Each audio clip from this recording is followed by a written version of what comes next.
नमस्कार दोस्तों, मेरा नाम राजेश कपूर और मैं हाजिर हूँ आपके सामने तथा वास्तु के एक नए एपिसोड के साथ में।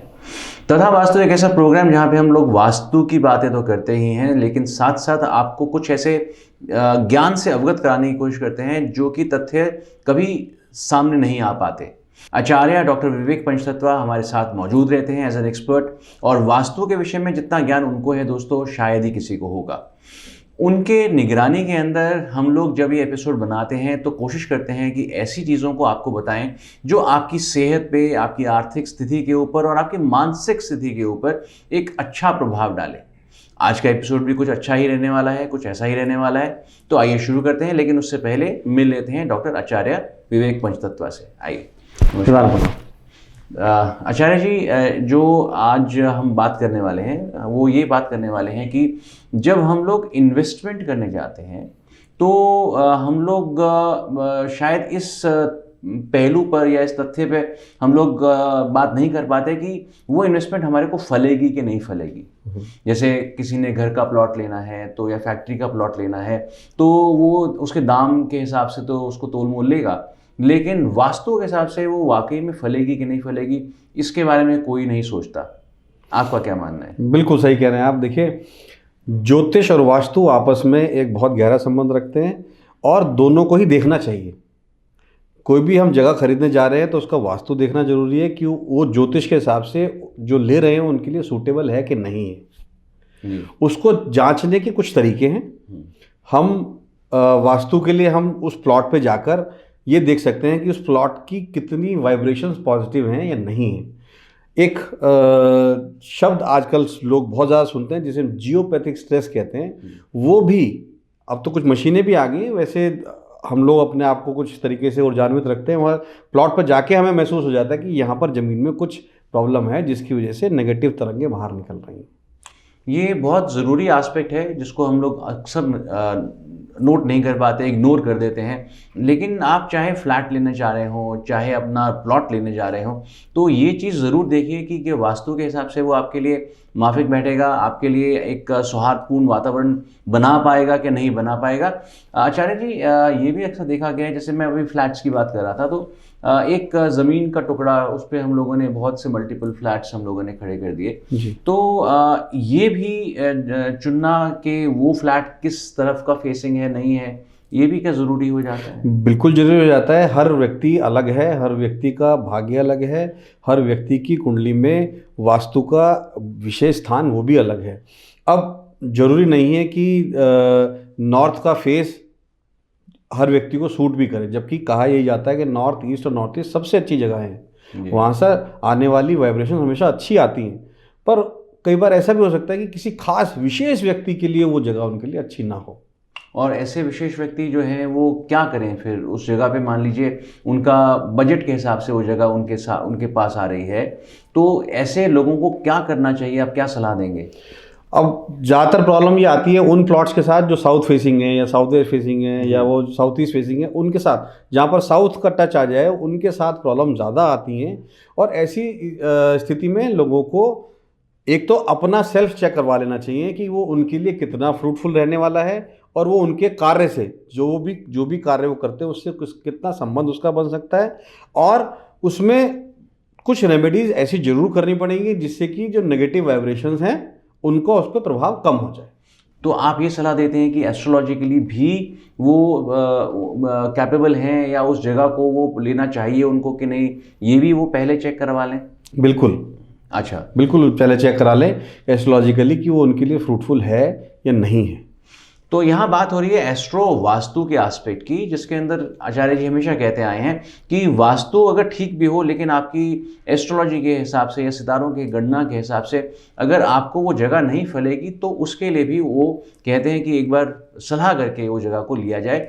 आचार्य जी, जब हम स्कूल्स की एक बात करें जहाँ पर बच्चों ने अभी भविष्य बनाना है अपना जाकर, तो ये भी मैंने देखा है आजकल जगह जगह पे, दिल्ली के अंदर तो खैर आम हो गया है, हर कोई जो प्लॉट खाली दिखता है तो वहाँ पे स्कूल के लिए बोर्ड लग जाता है।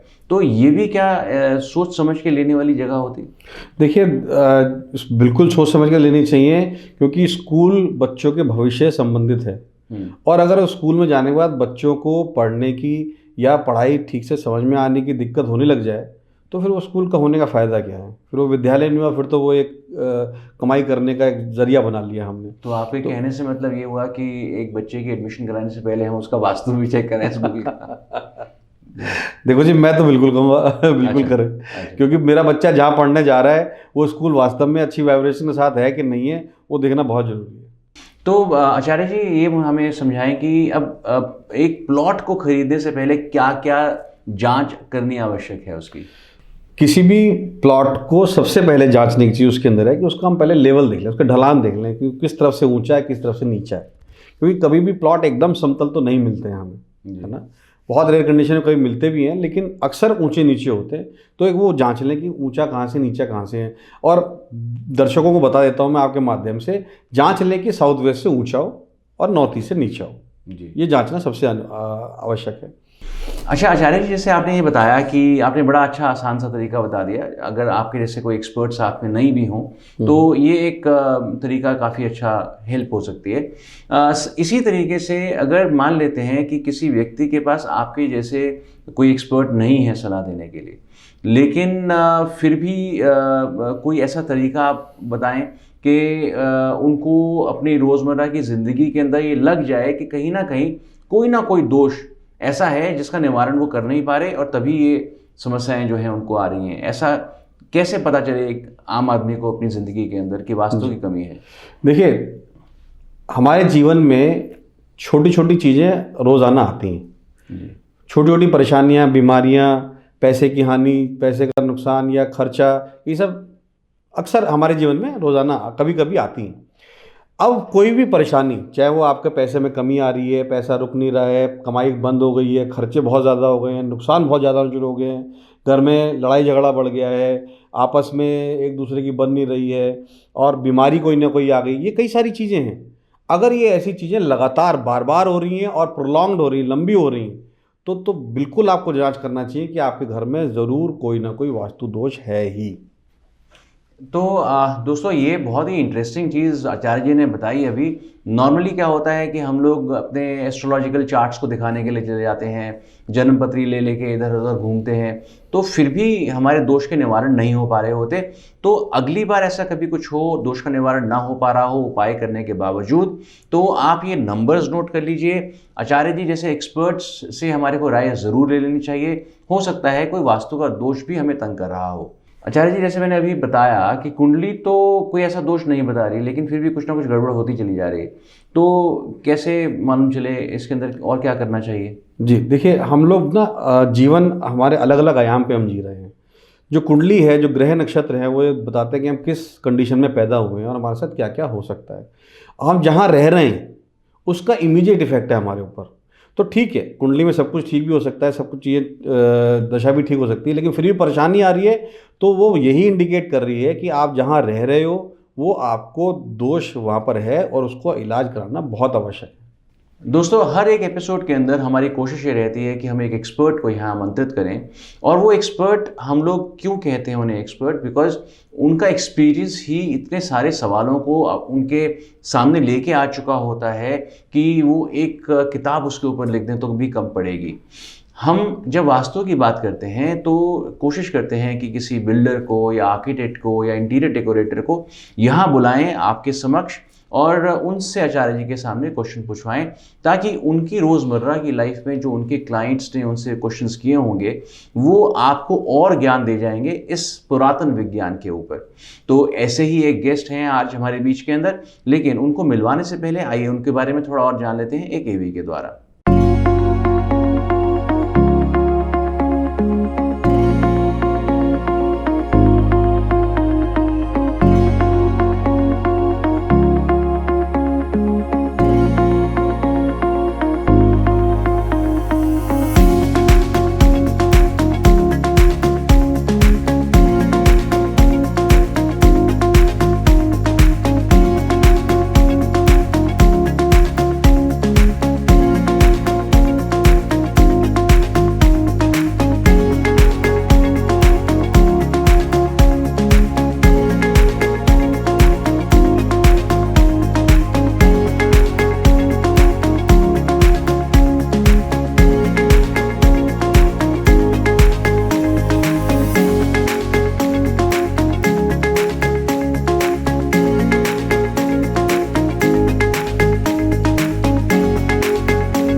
दोस्तों आपने देखा इस एवी के जरिए हम लोगों ने जाना एक ऐसी पर्सनालिटी को जो कि ओनर हैं डिज़ाइन बे के, एक आर्किटेक्चरल फर्म है और पेशे से ये आर्किटेक्ट हैं। विनीत चौधरी जी से मैं आपको मिलवाने जा रहा हूँ। आइए रूबरू हो लेते हैं।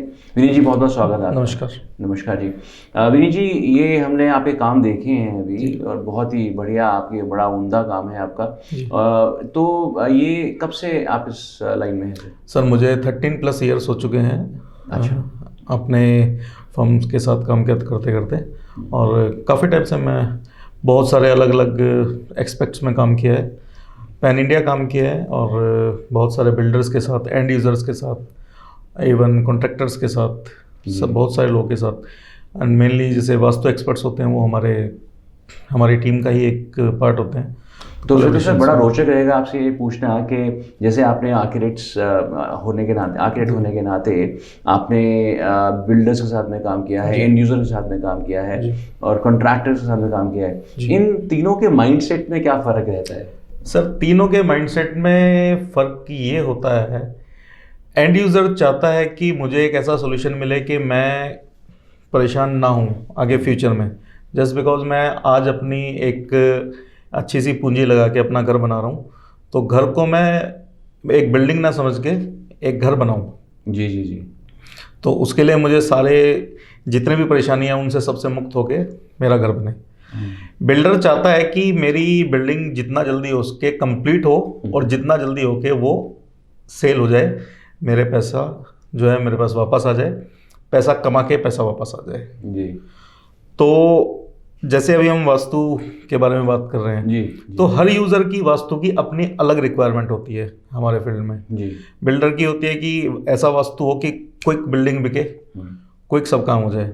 एंड यूज़र चाहता है कि मेरी परेशानियां आगे के लिए, मेरी इस पीढ़ी या अगली पीढ़ी तक के लिए भी मेरी परेशानियां जो हैं वो सब सोल्व हो जाए एक ही बार में, चाहे उसमें थोड़ा सा समय लगे।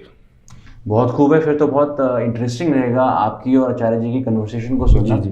तो आज क्या क्वेश्चंस लेके आए हैं आचार्य जी के लिए आप? सर मेरा एक सबसे पहला क्वेश्चन जो आचार्य जी के लिए है वो ये है कि मैं एक प्रॉब्लम जो कई बार मैंने फेस की है अपने प्रोफेशन में, साउथ फेसिंग जो प्लॉट होते हैं जी, खासकर अगर वो टी पॉइंट पे हुआ तो उन बिल्डिंग्स को या उन प्लॉट्स को कंस्ट्रक्ट होने में या उनको सेल आउट होने में, बिल्डिंग बन भी गई तो सेल आउट होने में उनको बड़ी दिक्कत आती है। पहली बात तो उनमें मतलब बहुत ज़्यादा एफर्ट करने पड़ते हैं और वो काम होने ही बड़े मुश्किल होते हैं। तो ऐसा क्यों? आचार्य जी ये प्रश्न ना बहुत से एक्सपर्ट्स हमसे आके बोल चुके हैं, तो इसका एक बार का निवारण आप बता ही दीजिए। यक्ष प्रश्न हो गया ये। जी जी जी। देखिए जब साउथ के टी पॉइंट पे कोई भी प्रॉपर्टी होती है तो आप समझिए साउथ की तरफ से सारी एनर्जी, क्योंकि टी पॉइंट पे इसलिए एनर्जी फ्लो बहुत ज़्यादा है वहाँ पर उस प्रॉपर्टी के ऊपर, ठीक है। साउथ फेसिंग है, अपने आप में एक नेगेटिविटी है, और क्योंकि वो टी पॉइंट पे इसलिए फ्लो इतना ज़्यादा है इसलिए ज़्यादा प्रॉब्लम हो रही है जी। अब इसका निवारण बहुत आसान है। एक तो देखिए वो प्रॉपर्टी जो लोग नेगेटिव चीज़ों के साथ काम करते हैं, जैसे लॉयर हैं जी, डॉक्टर हैं जी, मेरे जैसा कोई व्यक्ति है जी, वो उस प्रॉपर्टी के लिए बहुत अच्छे बायर हो सकते हैं और उनके लिए बहुत फलीभूत हो सकती है प्रॉपर्टी। मैं आपके माध्यम से बता देता हूँ कि ऐसे लोगों के लिए ऐसी प्रॉपर्टी बहुत फलीभूत होती है उनके अपने काम के लिए और अपने लाइफ की प्रोग्रेस के लिए। उसमें छोटे छोटे कुछ रेमेडीज़ कर लें जिससे कि जो एनर्जी का फ्लो सामने से बहुत ज़्यादा तेज़ आ रहा है वो ना हो। जैसे अगर साउथ फेसिंग तो फ्रंट पे कुछ व्यू मिरर लगा दें या ऐसे मिरर लगा दें जिससे कि एनर्जी रिफ्लेक्ट होके वापस चली जाए। दूसरा, कुछ कंस्ट्रक्शन करते हुए कुछ इस तरीके से की जाती है, डिज़ाइन ऐसे बनाया जाता है जिससे कि जो एनर्जी आ भी रही है कि वो दीवार के पास आके ही ज़्यादा एब्जॉर्ब हो जाए, घर के अंदर ज़्यादा ना जाए। तो ये कुछ तरीके जिससे आप उसका निवारण कर सकते हैं और आसानी से इसके अंदर रहा भी जा सकता है, उसमें कोई इतनी परेशानी नहीं है। अच्छा, रहने के लिहाज से भी ठीक है? हाँ जी बिल्कुल, मैं बताया ना इन लोगों के लिए तो बहुत अच्छी है, जो मेरे जैसा व्यक्ति उसके लिए बहुत अच्छी है। जैसे वो बता रहे थे कि कुछ प्रोजेक्ट्स ऐसे हैं जो बन चुके हैं लेकिन सेल आउट नहीं हो रहे हैं, तो अब वो बिल्डिंग्स तो बन गई, अब क्या करें उसका? अब वो बिल्डिंग बन रही है, अगर सेल आउट नहीं हो रहे हैं तो एक तो इस बात को उन्हें दिखाएं कि वास्तु एक्सपर्ट और शास्त्रोक्त भी बात है कि जो नेगेटिव एरिया है वो जो इस किस्म का काम करने वाले लोग हैं उनके लिए ज़्यादा अच्छा है, क्योंकि उनका काम ही नेगेटिविटी से लड़ना है ना। अब मेरा काम क्या है? नेगेटिविटी से लड़ना। मेरे पास कौन आएगा? जो परेशान है। अगर परेशान होंगे नहीं तो मेरे पास क्यों आएंगे? बीमारी होगी नहीं, बीमार होगा नहीं, डॉक्टर पास क्यों जाएगा कोई? तो भाई बीमार भी चाहिए, बीमारी भी चाहिए, तभी तो डॉक्टर का काम भी चलेगा, वरना कैसे चलेगा? बहुत खूब। जी जी जी, तो ये तो प्रश्न का उत्तर मिल गया। बहुत बढ़िया। हाँ, ये एक अच्छा सोल्यूशन था। एक क्वेश्चन और मैं आचार्य जी आपसे पूछना चाहूँगा। कभी कभार एक चीज़ फेसिंग करते हैं, कभी कभार कुछ प्लॉट्स जो होते हैं वो सिर्फ सिंगल साइड ओपन होते हैं। अब उनके अंदर कई बार हमें जो सीवेज लाइन है वो निकालने के लिए वो बड़ी प्रॉब्लम आती है, क्योंकि वास्तु एक्सपर्ट्स जो कहते हैं कि यहाँ से नहीं जाने चाहिए, यहाँ से नहीं जाने चाहिए, बट कभी कभार टेक्निकल इंजीनियरिंग की टेक्निकलिटीज़ और वास्तु की जो चीज़ें हैं वो आपस में क्लैश हो जाती हैं। बिल्कुल ठीक बात है। तो उस समय पर क्या करना चाहिए? इसीलिए हम कहते हैं कि जब बिल्डिंग बनाना शुरू करें तो हम जैसे किसी एक्सपर्ट को बुला लें। जी जी जी। ऐसी प्रॉब्लम आती हैं और उसका बहुत सरल सा निर्धारण है, बहुत सरल सा उपाय है। चाहे वहाँ पर क्या कहते हैं बेसमेंट भी बन रहा हो या बेसमेंट नहीं बन रहा हो, अगर फ्लो मेरे को, जैसे हम ढलान की बात कर रहे थे, ढलान मुझे उस तरफ ले जाना है जहाँ पर फेसिंग नहीं है, तो वास्तु के हिसाब से ढलान मुझे वही ले जाना है, लेकिन मैं वहाँ से ढलान ले जाके थोड़ा सा और डीप उसका फ्लो आउट जो निकाल सकता हूँ वो बाहर वहाँ से निकाल सकता हूँ, जहाँ से मेरे घर के सामने जो फेसिंग के सामने जो भी सीवेज लाइन है। जी जी। वो सबसे आसान तरीका है। हाँ, थोड़ा सा उसमें काम ज़्यादा हो जाता है, मेहनत ज़्यादा हो जाती है, थोड़ा सा खर्चा भी होता है, लेकिन रहने वाले के लिए काफ़ी पॉजिटिव हो जाता है। आचार्य जी, एक प्रश्न मेरे जहन में आ रहा है और ये ईमेल्स के ज़रिए हमसे काफ़ी लोगों ने पूछा भी है। आजकल घरों के अंदर भी 3-3 स्टोरीज अगर होती हैं तो लिफ्ट लग जाया करती है, तो एक वो मैकेनिकल पार्ट है, बड़ा भारी सा एक ऑब्जेक्ट है, तो इसके लिए वास्तु की क्या निर्देश हैं? बिल्कुल जी, इसके लिए वास्तु के निर्देश ये है कि देखिए लिफ्ट क्या है, वो चलता फिरता मकान है, छोटा सा कमरा है जी, चलता फिरता कमरा है ना, वो ऊपर नीचे हो रहा है। अच्छा, वो लिफ्ट क्या है, वो एक होलो स्पेस भी क्रिएट कर रहा है जी। तो अगर वो होलो स्पेस आपने साउथ वेस्ट में बना दिया है, क्योंकि जैसे बताते हैं ना, हम बताए सीढ़ी साउथ से बनाइए, वजन है तो वो आपको फ़ायदा करेंगी, लेकिन लिफ्ट अगर आप साउथ वेस्ट में बना देंगे तो वो प्रॉब्लम भी क्रिएट कर सकती है। क्यों? क्योंकि वो हॉलो स्पेस क्रिएट कर देगी उस पर्टिकुलर जगह पर ज़्यादातर तो लिफ्ट स्टेयरकेस के साथ ही बना करती हैं। हाँ, स्टेयर के साथ बनाते हैं ज़्यादातर, लेकिन थोड़ा सा उसको अलग हट के बनाएं, एग्जैक्टली साउथ वेस्ट में ना बनाएं, उसका एक जोन होता है वहाँ पे बनाएं, वो तो उसकी ज़्यादा अच्छा रहता है। अब वही सवाल फिर से मैं करूँगा कि अगर जो बन चुकी हैं तो क्या करें? अब जो हो चुका है वो हो चुका है। अच्छा, उसका एक ही तरीका है, बस उसके लिए रेमेडी करें, निवारण करें, यंत्र लगाएं, वो आपको उसकी नेगेटिविटी को कम करेगा और पॉजिटिविटी क्रिएट करने के लिए बाकी कुछ दूसरे उपाय करें जिससे पॉजिटिविटी बढ़ जाए। चलिए, रेमेडी है इसके लिए। हाँ जी, बिल्कुल। अगला प्रश्न मेरा एक है आचार्य जी, अगर कोई एग्जिस्टिंग बिल्डिंग, जो अभी हम बात कर रहे थे, उस एग्जिस्टिंग बिल्डिंग में रेनोवेशन वर्क हमें स्टार्ट करना है और टॉयलेट अगर ईस्ट में हमने टॉयलेट बनाया हुआ है और हमारी एक मजबूरी है कि वो वहाँ से हटा नहीं सकते हम, तो क्या पॉसिबल है कि रेमेडीज़ के थ्रू वो उसकी एनर्जी हम बैलेंस कर पाएँ? बिल्कुल कर सकते हैं। देखिए, पूरा तो हम नेगेटिविटी वहाँ से नहीं हटा सकते जी, हैं, पर कुछ रेमेडीज़ करके, जैसे भगवा यंत्र लगाकर, कुछ और दूसरी खुशबू लगाकर, थोड़ी सी कोई कलर की रेमेडी करके, उससे हम वहाँ पर उस नेगेटिविटी को कम कर सकते हैं। जी नॉर्थ ईस्ट में अगर टॉयलेट होता है तो हम बिल्कुल ही उसको कहते हैं कि वहाँ से हटाया जाए, जी है ना, जी। क्योंकि टॉयलेट का वैसे तो टॉयलेट घरों में का कोई स्थान नहीं है, वास्तु के अनुरूप घर में कोई स्थान नहीं होता है, लेकिन अब आजकल तो कमरों में टॉयलेट आ गए हैं, तो कोशिश करें कि नॉर्थ ईस्ट में तो बिल्कुल भी टॉयलेट ना हो, और उसके अलावा जहाँ बन गया है तो अब नॉर्थ वेस्ट जगह बताई है टॉयलेट्स के लिए, उसके अलावा कहीं बन गया है तो उसकी हम कुछ इस प्रकार से रेमेडी करके, खुशबू से, वास्तु सॉल्ट से, यंत्र से, भगवा से, इन सब चीज़ों से हम रेमेडी करके वहाँ के नेगेटिविटी को हम कम कर सकते हैं। आचार्य जी, एक चीज़ और पूछना चाहूँगा कि किचन जो है साउथ ईस्ट में बनानी होती है, बट कभी कभार हमारी सिचुएशन ऐसी हो जाती है प्लानिंग के दौरान कि उसका हॉब और उसका सिंक अगर एक ही लाइन में आ जाए, तो कभी कभार ऐसा कहते हैं कुछ वास्तु एक्सपर्ट्स कहते हैं कि अग्नि और जल एक ही उसमें नहीं होना चाहिए। बिल्कुल सही कहते हैं। वैसे तो देखिए, अग्नि और जल का आपस में बैर है जी, और अग्नि और जल को दोनों को साथ साथ रख दोगे तो जी। प्रॉब्लम करते हैं। साथ में फिर ये भी देखना पड़ेगा कि जहाँ पे आप किचन बना रहे हो वो प्लेस कौन सी है, साउथ ईस्ट भी है या कोई और प्लेस है, फिर ये भी देखना पड़ेगा कि कई जरूरी थोड़ी है कि किचन बहुत बड़ी हो, छोटी भी हो सकती है, जगह कम भी हो सकती है। तो वो हो सकता है जगह के अनुरूप, अगर वो डिस्टेंस ऐसा थोड़ी है कि साथ साथ ही एकदम यहीं पे गैस का हब है और यहीं से अगर सिंक इकट्ठा हो रहा है तो फिर प्रॉब्लम भी हो सकती है। उसका कुछ इलाज हमें करना पड़ेगा।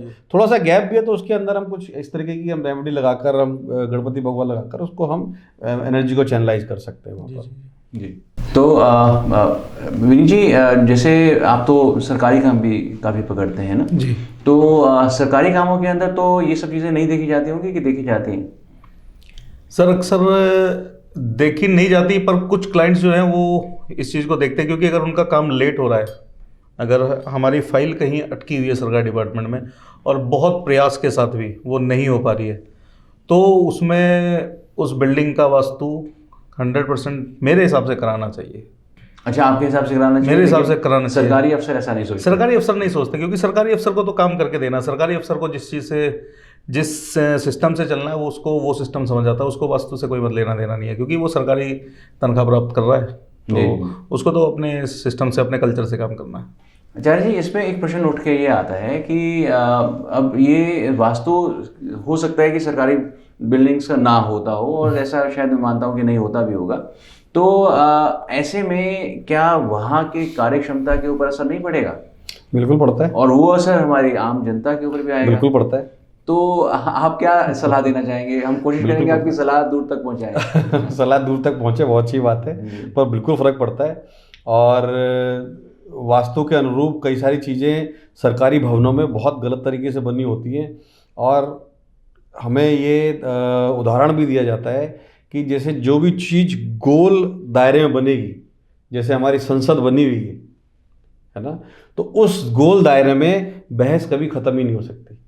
अच्छा, और आप देख ही रहे हो कि हमारे यहाँ क्या होता है। जी जी जी, बिल्कुल बिल्कुल।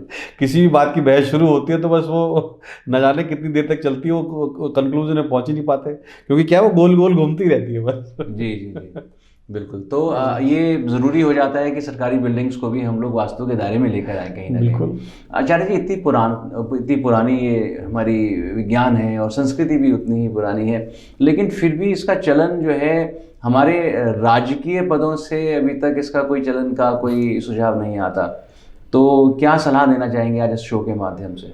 देखिए, मैं सलाह ये देना चाहूँगा कि हमारे जो राजकीय सलाहकार हैं, जो राजनीतिज्ञ हैं, जो भी लोग हैं, उनका उद्देश्य शायद देश का उत्थान कम और अपना उत्थान ज़्यादा है। तो वो उस चक्कर में उन्हें इस बात से मतलब नहीं है कि देश के लोगों को या देशवासियों को क्या झेलना पड़ सकता है, क्या उनकी परेशानी हो सकती है, पर वो ये देखते हैं कि हम अपना घर कैसे भर लें जी। और इसी कारण उन्हें कोई परेशानी नहीं होती। इसी कारण बस वो केवल किसी नियम को ना मानते हुए बस वो करते हैं जिससे उनको फ़ायदा हो। चलिए, अगली बार कभी आपकी फाइल किसी दफ्तर में जाके रुके तो आप ज़रूर पूछ लीजिएगा कि यहाँ का वास्तु कैसा है। और डेफिनेटली हम ये चाहते हैं कि एक आवाज़ बने वास्तु के लिए, बिकॉज़ ये इतना पुरानी साइंस है जो कि हमारी ज़िंदगी के अंदर इम्प्लीमेंट हो जानी चाहिए। हम विदेशों की टेक्निक्स को यहाँ अपनाते हैं, तो ये स्वदेशी टेक्निक है जिसको अपनाने से हमारे स्वास्थ्य, हमारे आर्थिक स्वास्थ्य के ऊपर और मानसिक स्वास्थ्य के ऊपर सीधा सीधा असर पड़ता है। दोस्तों, ये एपिसोड के अंदर हम लोगों ने कोशिश करी आपको कुछ ऐसे प्रश्नों का हल देने के लिए जो कि बहुत ही पेचीदा से होते हैं कई दफ़ा, और आपने ये भी जान लिया कि यदि आपको किसी अच्छे से आर्किटेक्ट से मिलना है तो आप ये नंबर्स डायल करके मिल सकते हैं। विनीत चौधरी जी के नंबर्स यहाँ पे हम दिए जा रहे हैं, आप नोट कर लीजिएगा। और साथ ही में आचार्य जी से कोई समाधान को आप चाहते हैं अगर, तो आचार्य जी के नंबर्स भी हम लोग यहाँ नीचे दे रहे हैं, उनसे भी संपर्क कर सकते हैं। जुड़े रहिए हमारे इस शो के साथ में, ऐसे ही पसंद करते रहिए। आपकी ईमेल्स हमारे को बता रही हैं कि हमारा शो आप काफ़ी पसंद कर रहे हैं। ऐसे ही अपना प्यार हमारे तक भेजते रहिए और देखते रहिए तथा वास्तु।